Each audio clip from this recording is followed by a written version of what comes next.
In the capital, Kiev, here's our international correspondent, Orla Guerin. The rush to Kyiv, a capital under attack. As we headed for the city this morning, there was little moving, apart from Ukrainian troops. But the Russians are watching from the skies, ready to strike, as they did here, just an hour outside the capital.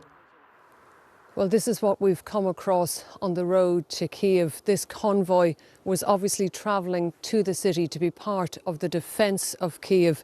This is an air defence missile system.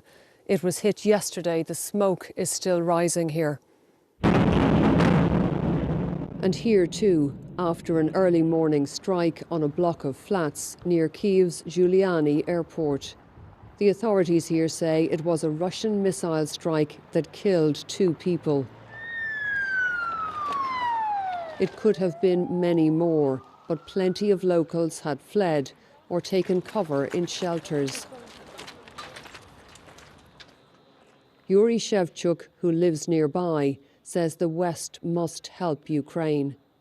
I wanted to say for you, for your governments, because that we are in need, urgently in need, as soon as possible, as much as possible. We are in need anti-aircraft missiles, we are in need anti-tank missiles, we need ammunition. Is there any message that you would wish to send to President Putin? I wanted to say to President Putin that only one way for him, it's way to hell. Well, this is what Kyiv woke up to this morning. All of this destruction is in a residential area in a European city. And there is a real sense here now that nowhere in the capital is safe. And so much of Kyiv now looks like this, still standing, but bracing for impact. Всім доброго ранку, українці. Ukraine's embattled president, Volodymyr Zelensky, took to the deserted streets, shooting a selfie video to reassure his people. I am here, he said, and we will not lay down our arms. Far from it, we found Ukrainians taking up arms, forming volunteer brigades to defend the city alongside the local police. This volunteer, who goes by the nickname Maloy, said, "I don't want to live in Russia, and my brothers in arms don't want that either. We will defend this city, or I will die." The volunteers are looking for Russian saboteurs, said to be already in the city. Nearby, we met Nino, out walking her dog and venting her fury. We demand an end to the war, she says. We can do it with sanctions. We must isolate the aggressor country. It terrorizes the whole world. With Russian forces at the gates, some are still fleeing the capital.